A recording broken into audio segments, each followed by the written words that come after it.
ዳኒ ራስን እያስፎገርክ ያለው እውነት ሄርሜላ የከፈለችን ገንዘብ አጥፍተው የምትመልስላትን ገንዘብ ለአብርሽ እጅግ በጣም ቀይ መስመር ላይ ነው ያለው ብዬ ነው የማስበው። መልካም አይደለም።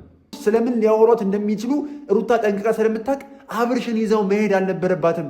ሰላም ሰላም፣ ጤና ይስጥልን። እንዴት አመሻችሁ? ይህ አብርሽ ቲዩብ ነው አለው። እግዚአብሔር ይመስገን በጣም ደህና ነኝ። አሁን እንግዲህ ያው ከመሸ በዳኒ ቻናል ላይ የተለቀቀውን ቪዲዮ ተመልክተናል። እንግዲህ እናንተም ያላያችሁት ካላችሁ እስቲ ለእናንተ ላሳያችሁ።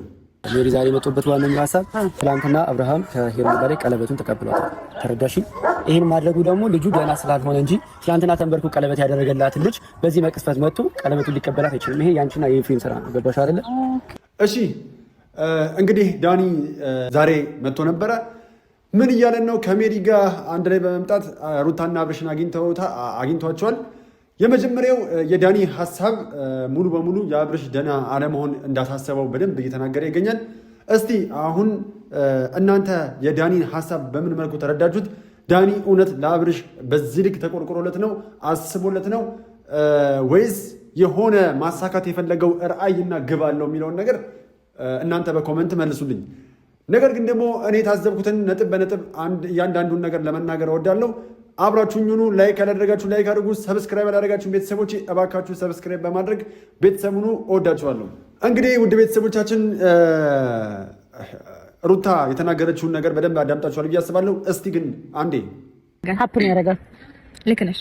ያው ብዙ ውጣ ውረድ ይኖራል፣ አሁንም ይኖራል፣ ወደፊትም ይኖራል። ስለዚህ ኖርማል። አው ሩታ እንደተናገረችው ውጣ ውረድ ይኖራል፣ ነገም ይኖራል፣ ዛሬም ይኖራል፣ ወደፊትም ይኖራል አይነት ነገር ተናግራለች። እንግዲህ ሩታ ይህንን ስትናገር ምን ያህል አስቸጋሪ ጊዜያቶች ከፊቷ ሊመጡ እንደሚችሉ በሚገባ ተረድታለች።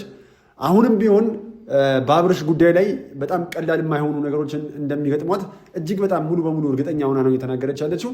ይህ ደግሞ ትክክለኛ የሆነ ሀሳብ ነው። ምክንያቱም ሩታ ሙሉ በሙሉ በቃ እንደማይፋቷትና እግር በእግር እየተከተሉ የሁለቱን ግንኙነት ሊያደናቅፉ እንደሚችሉ በደንብ ባናባቸዋለች እና እርግጠኛ ነኝ ለሚፈጠረው ነገር ሁሉ መፍትሄ ያዘጋጀች ትሄዳለች የሚል እምነት አለኝ። ምክንያቱም አስቀድሞ የሚመጣውን ነገር እየተጠነቀቀች እያወቀች ከመጣች ለእሷ ምርጥ ነው የሚሆነው ብዬ አስባለሁ። እሺ ግን አሁን እዚህ ጋር ያልተረዳሁት ነገር ቢኖር ዳኒ ከመጣ በኋላ ያለውን ሲቹዌሽን ከተመለከታችሁት ዳኒ እየተናገረ ያለው ነገር ምንድን ነው? እስቲ እንመልከት። እንደዚህ ሆኖ ቤቱን እያለ ነው ምናምን አንቺን መርጧል ምናምን ብለሽ ነው አንቺ የምታስብ አብርሃም። አሁን ዳኒ እየተናገረ ያለው ምንድን ነው? ሙሉ በሙሉ አብርሽ ጤነኛ እንዳልሆነ በራሱ እንደማይመራ አሁንም በኤፋና በሩታ ቁጥጥር ስር እንደሆነ ነው እየተናገረ ያለው። ይህ እንደምናየው ከሆነ ትክክል ነው ነገሩን። አሁን ከውጭ እንደምናየው ነገሩን ስንከታተለው ቪዲዮ ላይ እንደምንመለከተው ከሆነ አዎ ሩታ ወይ ኤፋ በል ያሉትን አድርግ ያሉትን ነገር በሙሉ ኮንፊደንስ እያደረገ ነው። ነገር ግን እውነት አብርሽን መፈተሽ ይኖርብናል ብዬ አስባለሁ። ቪዲዮውን ብቻ ሳይሆን እንደዚህ ስነልቦናዊው ሂደቱን ስንመለከት አንዳንድ ደግሞ ሰውኛ ባህሪው ወይም ደግሞ የቀድሞ ባህሪው አንዳንድ ጊዜ ስሜቱን መቆጣጠር ያቅተውና የቀድሞ ባህሪው ሲመጣበት እንመለከታለን። እና አብርሽን ከብዙ አንግል ሳይኮሎጂካሊ ስንረዳው አብርሽ እውነት ታሟል ወይ የሚለው ላይ ነው ነጥባችን አይደለ? አዎ ዳኒ እንደምትናገረው ከሆነ በጭፍን የምትመለከት ከሆነ ወይም ደግሞ ሄርሜላ ከአብርሽ ጋር እንድትሆን የተከፈለ ገንዘብ ሙሉ በሙሉ ተጠቅመህበት ጨርሰህበት ገንዘቡን ላለመመለስ የምታደርገው ጥረት ከሆነ አዎ ትክክል ነህ። አብርሽ ደህና አይደለም፣ ወደፊትም አይሆንም። ምክንያቱም ሙሉ በሙሉ አንተ ሊታይ የሚችለው አብርሽ ደህና አለመሆኑ ነው እንጂ በጤና ሆኖ ለሄርሜላ ቀለበቱን እንደማይመልስ በሙሉ እምነት ትተማመናለህ። አሁን ግን እኛም ቪዲዮውንም የተመለስክ እንድታይ እኛም ደግሞ ልንነግርህ የምንፈልገው ነገር ቢኖር ምንድን ነው? አንተ የአብርሽ ጤንነት ነው ያሳሰበህ ወይስ ደግሞ ከሄርሜላ ላይ ቀለበቱን ያወለቀበት መንገድ ነው? አሁን እዚህ ጋር ዳኒ ራስን እያስፎገርክ ያለው እውነት ሄርሜላ የከፈለችን ገንዘብ አጥፍተኸው የምትመልስላትን ገንዘብ ምናልባት ስላጣህ ሩታን ለአብርሽ እንደማታስብ እያደረግ ሙሉ በሙሉ አንተ ብቻ ተቆርቋሪ እንደሆንክ እያደረክ መናገሩ መልካም አይደለም። አብርሽ ከጤናውም ሆኖ ሊሆን ይችላል፣ ከጤናውም ሳይሆን ሊሆን ይችላል አይደለ ለሄርሜላ ቀለበቱን ይመለስላት። ነገር ግን አንተ እዚህ ጋር ፎከስ ማድረግ ያለብህ ምንድን ነው? እነሱም ደጋግሞ እየነገሩህ እንዳለው ከዚህ ሁሉ ነገር በፊት መቅደም ያለበት የአብርሽ ጤና ነው። አብርሽ ጤነኛ ሳይሆን ቀርቶ ከሆነ ቀለበቱ የተመለሰው ጤነኛ ሲሆን እኮ ቀለበቱ ደግሞ የማይደረግበት ምክንያት አይኖርም። ነገር ግን አንተ ማስቀደም ያለብህ ወይም ደግሞ ነገሩ በሌላ መልክ እየተመለከትከው ወይም ደግሞ ነገሩ ወደ ሌላ አቅጣጫ እንዲያመራ እየፈለክ ካልሆነ በስተቀር መጀመሪያ ሙሉ በሙሉ ትኩረት ማድረግ ያለብህ የአብርሽ ጤንነት ላይ ነበረ። አንተ መጀመሪያውኑ ስትመጣ ግን የአብርሽ ጤንነት አይደለም አንተን እያሳሰበ የነበረው። በመጀመሪያ ደረጃ ወደ ቡዜ ቤት ሰርቀ የወሰድከው ሰሞን የወሰድከው ጊዜ ምንድነው ስታደርግ የነበረው? የመጀመሪያው ደዋዩ እኮ አንተ ነህ ለሄርሜላ አይደል እንዴ? ቡዜም ተናግራለች፣ ሄርሜላ ራሱ ተናግራለች አንተ ደውለላት እንደመጣች። ቀጠለ። አሁንም እዚህ ድረስ መጥተህ ስለ ቀለበቱ መውጣት እንጂ የአብርሽ ጤና መሻሻል አለመሻሻል አይደለም አንተን እያሳሰበ ያለው። አሁንም ደጋግመህ እየጠየቅ ያለው ቀለበቱ እንዲመለስ ነው። ሩታዬ እዚህ ጋር የተናገረችውን ስሟት። ተመልሶ ካልሽ ደግሞ ምንድነው እናንተ መጣችሁ ከኔ ጋር ሲመለስ እናንተ እንደበራችሁ መሰለኝ። ለማንኛውም ቀለበቱን ስጪ። ልታረግላት ነው አንተ ልታረግላት ነው? አዎ ሩታ ምን አለችው? ምን ነው ቀለበቱን እሱ ያወለቀለትን ቀለበት አንተ ለማድረግ ፈልገ ነው? ይሄ ትክክለኛ መልስ ነው በቃ። ምክንያቱም ቀለበቱን ብቻ እንዲመለስ የፈለክበት ምክንያት እኛ ስላልገባን ነው። ስለዚህ አሁን የዳኒ ሐሳብ ምንድን ነው ብለን ስንመረምረው የመጀመሪያ ለአብርሽ እያሰብ አይደለም፣ እያስመሰለ ነው። በዚህ ልክ ወንድ ልጅ እንዲህ ሲጎዳ፣ ወንድ ልጅ እንዲህ ሲሆን በጣም ያሳዝነኛል ምናምን አልክ። እንደዛ ካልክ እኮ ስለ አብርሽ ደህንነትና ስለ አብርሽ ደህንነት ብቻ ነው ማሰብ ያለብህ እንጂ ስለ ሄርሜላም ሆነ ስለ ሩታ ምንም አይነት ሀሳብ ውስጥ ልትገባ አይገባም። አንተ ዛሬ ሜሪ ሩታን የጠየቀችበት መንገድ ተመልከት። ሜሪ እንኳን ግርግር ወዳጇ፣ ግርግር ፈጣሪዋ፣ ሰላም የማትወዷ ልጅ እንኳን ዛሬ የሄደችበት መንገድ እጅግ በጣም የሚያስገርም ነበር። እስቲ ተመልከቱት። አይ ነው አብርሃም ደህና ነው ያየሁት ነው። ግን አብርሃም የነበረው ሁሉ ነገር ጠፍቷል። ሁሉ ነገር ማለት በቃ አሁን አብርሃም ፍዝዝ ማለት ነው። ይሄ ድሮ አብርሃም አይደለም። በቃ ነገሮችን ሁሉ እኔ አሁን እህቶች ላይ እንገብቻ ይችላል ለልሽ የምፈልገው ነገር አሮን ነው። እዛም እነሱ እኮ ከለላ እያደረጉ አንቺ እነሱ የሚፈልጉትን ነገር እያደረጉ ሊሆን ይችላል። ታውቂያለሽ አይደል? ይሄን በአንቺ ከለላ እያደረጉ ሀሳቤ ገብቻለሁ። ለውጥ የለውም አብርሃም ነው። ቆይቻለሁ ካየሁት ለውጥ እያየሁበት ነው ያለሁት። ሰው ባይረሳም ግን አብርሃም ኦሬዲ እንደ ድሮ አይደለም፣ ፈዟል። ያ የመፍዘዝ ነገር የመጣው ከምንድን ነው? ሕክምና መሄድ ካለበት እንውሰደው፣ ወደ እምነት ቦታም ከሆነ እንሄድ። ትክክለኛ በቃ ሜሪ የተናገረችውን ነገር ሰምታችኋል አይደለ? አብርሽ በፊት እንደማውቀው አይነት አብርሽ አይደለም። ትክክል ነው፣ ፈዞብኛል፣ ይሄ ነገር በጣም አሳስቦኛል። እንደዛ ብለን እያመንን ከሆነ ደግሞ አንቺም የምታምኝ ከሆነ ስትላት አዎ አምናለሁ አብርሽ የተወሰነ ስትረስ ውስጥ ነው ብላታለች አይደለ ሩታ? ስለዚህ ወይ ወደ እምነት ነው መውሰድ ያለብን ወይም ደግሞ ወደ ሕክምና የተሻለ ሕክምና እንዲያገኝ ጥረት ማድረግ አለብን፣ ዝም ማለት የለብንም ብላ ሩታን አለሳልሳ ስጠይቃት ሩታም በሰከነ መንፈስ ነበር ከሜሪ ጋር ስትነጋገር የነበረው። ሜሪ ከአንቺ የማንጠብቀው ሀሳብ ነው ዛሬ ስታነሽ የነበረው። እንደውም ሜሪ መለስ አደረገችና ሲጨቃጨቁበት እንደውም ከውጭ ሆነን ቪዲዮን እየተመለከትን ሀሳብ የምንሰጠው ሰዎች ስንናገር የነበረውን ነገር ሜሪ ተናገረችው። ምን አለች? ቆይ አንተ ተረጋጋ። ምንም አትወልም። ረፋተኛ እሱ ወደ ጭንቀት የሚከት ወሬ ይዛችሁ አንቺም ሁላችሁ አታውሩ። ቢኮዝ ተጎጂው እሱ ነው። አታጨለምቁት። ረፍት በሚያስፈልገው ሪላክስ ማድረግ ከሆነ የሚፈልገው ሪላክስ ያደርግ እንጂ በዚህ ያህል የሆነ ነገር አይምሮ ውስጥ የከታችሁ አታሳንፉት። እዚህ ጋር ተጨቃጨቁበት። ልጁ የደበረው ነው። ልጁ ጭንቀት ውስጥ የገባ ነው። እስቲ ተረጋግታችሁ አውሩ፣ እስቲ ሰከን እያላችሁ ተነጋገሩ ብላ ዳኒንም ሩታንም ስገሰጻቸው ነበረ። ይሄ ለአብርሽ የሚበጀው ትክክለኛው መንገድ ነው። እዚህ ጋር ሜሪ ይዛ የመጣችው ምክንያቱም አብርሽ ጭቅጭቅ አይፈልግም፣ ንትርክ አይፈልግም፣ ጭንቀት አይፈልግም ተብሏል አይደለ? ይሃን የተባለውን ነገር መተግበር ነው ወይስ እሱ ፊት ሰው እየጎተቱ እያመጡ እሱ ፊት ጭቅጭቁን ማብዛት ነው?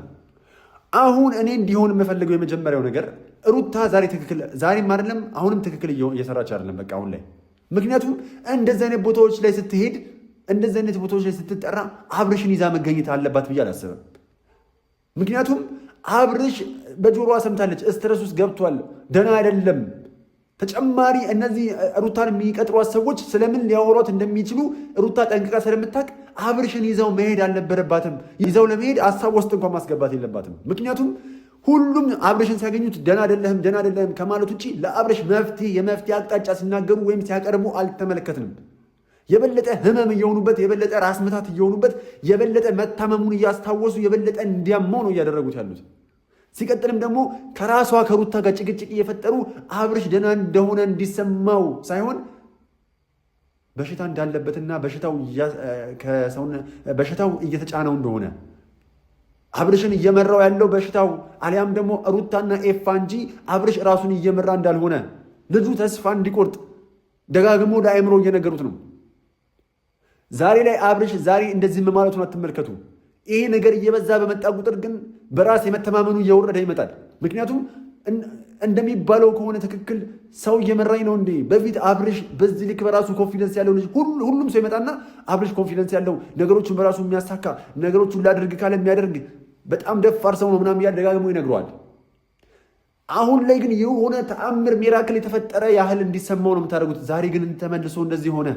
ሀሳቡን የሚገልጽለት ሌላ ሰው ነው፣ መኪና የሚነዳለት ሌላ ሰው ነው፣ ስራውን እየሰራ አይደለም እያሉ ልጁን የበለጠ ስትረስ ውስጥ ነው የሚከቱት። ስለዚህ ሩታ ከዚህ በኋላ አንቺን ሲጠሩሽ አብርሽን ይዞ የመሄድ ግዴታ የለብሽም። ለምንድነው አብርሽንስ በጭቅጭቅ መሃል እያስገበሽው ሰላም እንዳይፈጠር ወይም ሰላም እንዳይሰማው የምታደርጊው? የመጀመሪያው ነገር እኮ ለአብርሽ መድኃኒቱ ነው ብዬ የማስበው ከእንደዚህ አይነት ጭቅጭቅ ራሱን ማግለልና ሰላማዊ ሆነ ነገር ሰላማዊ ቦታ ላይ እንዲቀመጥ ማድረግ፣ ሰላማዊ ጊዜ እንዲያሳልፍ ማድረግ። ይህም ደግሞ በዚህ አሁን አብርሽ ባለበት ዙሪያ ላይ የተሻለ ነው ብዬ የማስበው ከልጁ ጋር ቢያሳልፍ። ሁሌም ደጋግሜ እናገራለሁ። ይህን ነገር ግን እየሰማችሁኝ አይደለም። አብርሽ ከልዑሌ ጋር መሆን አለበት። ምክንያቱም ልዑሌ ጭቅጭቅ አያቅ፣ ጸባ አያቅ፣ ማማት አያቅ፣ ምቀኝነት፣ ሴራ፣ ጥልፍልፍ ምናምን ነገር አያቅም። ልጅ ታውቃላችሁ፣ ልጅ ነው፣ ንጹሕ ነው።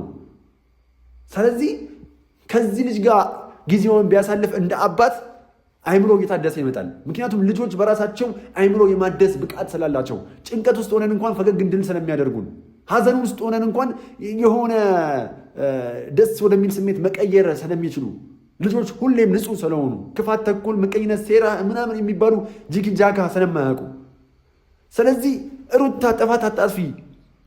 አንቺን በቀጠቡሽ ቦታ ላይ በጠቅላላ አብርሽን እንደ ቦርሳሽ እያንጠለጠልሽ አትውሰጁ። በቃ ደህና አይደለም አይደለ? ይህንን እድል እየፈጠርሽላቸው እነዚህ ሰዎች አብርሽን ባዩት ቁጥር ደህና እንዳልሆነ ነው ደጋግሞ እየነገሩ ደህንነቱን እየነፈጉት ያሉት። ስለዚህ ሩታ እባክሽ አብርሽን ይዘሽው በሄድሽው ቁጥር ሁሉም ሰው ሳይኮሎጂካሊ ደህና እንዳልሆነ እየነገረው ደህና ቢሆን እንኳን ደህንነቱን እየነጠቁበት ነው ብዬ ነው የማስበው።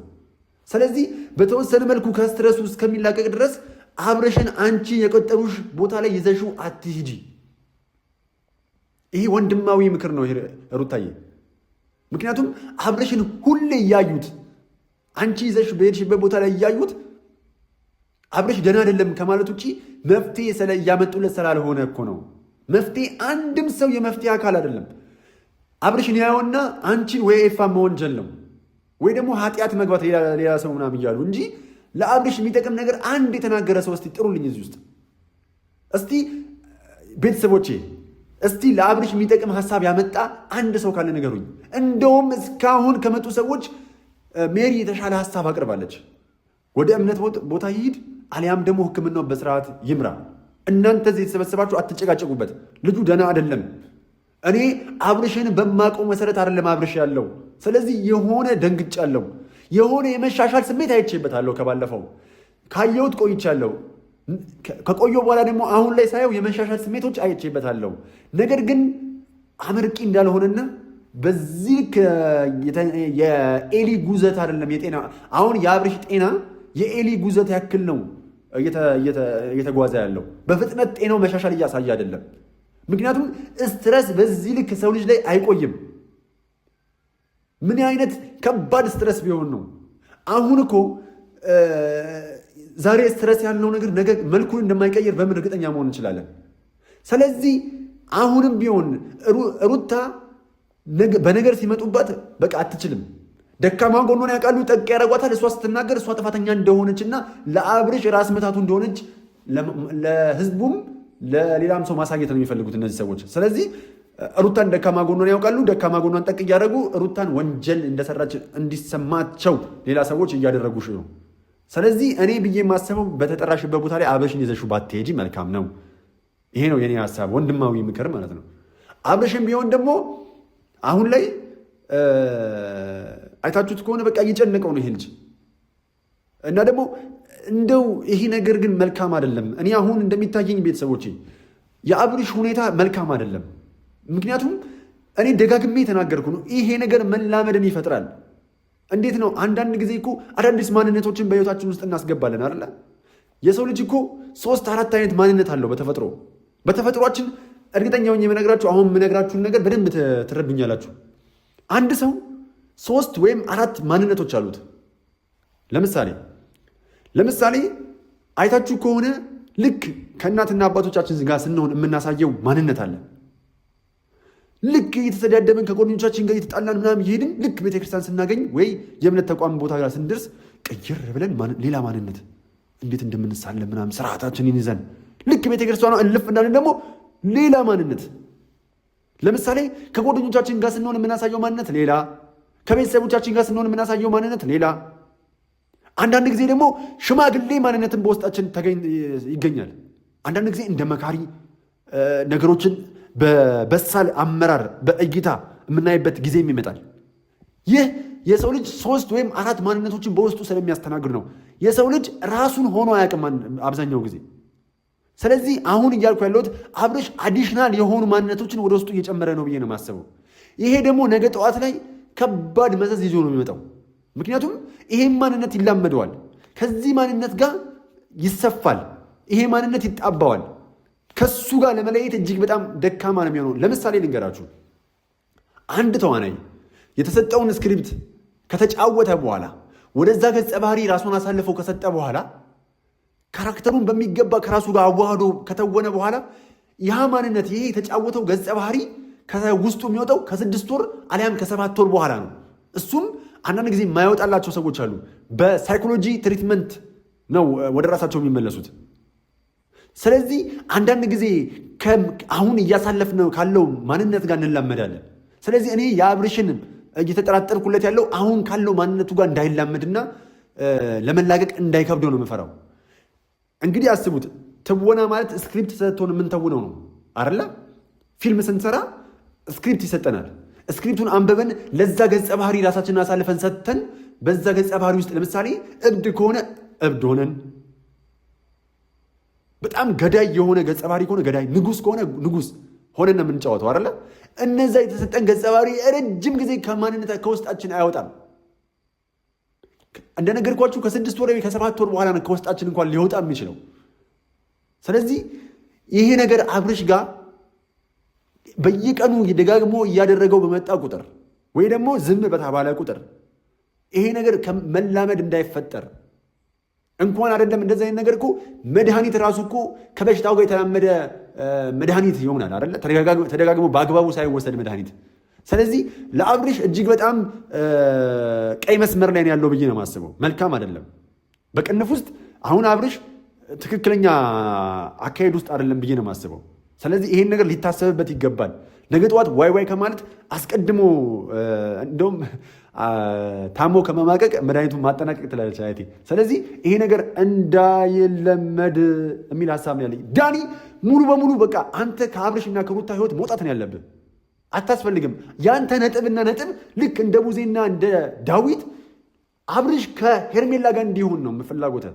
አንተ ደግሞ ይመስለኛል ከሩታ ጋር የተጋባው እልህ አለ። ከሩታ ጋር የገባህበት የሆነ ሊፈታ የማይችል ችግር አለ። ምናልባት ሩታን ስታያት ደስ ሊል ይችላል፣ ወይ ደግሞ ሩታ ስትበሳጭ መመልከቱ ለአንተ ሰላም ይሰጥ ይሆናል። የሆነ ለሩታ የሚሰማህ የሆነ ስሜት እንዳለ ያስታውቃል። ነገር ግን ደግሞ ይሄ ነገር አብርሽን ደጋግሞ ስለሚጎዳው እያሰብክለት እንደሆነ አታስመስል።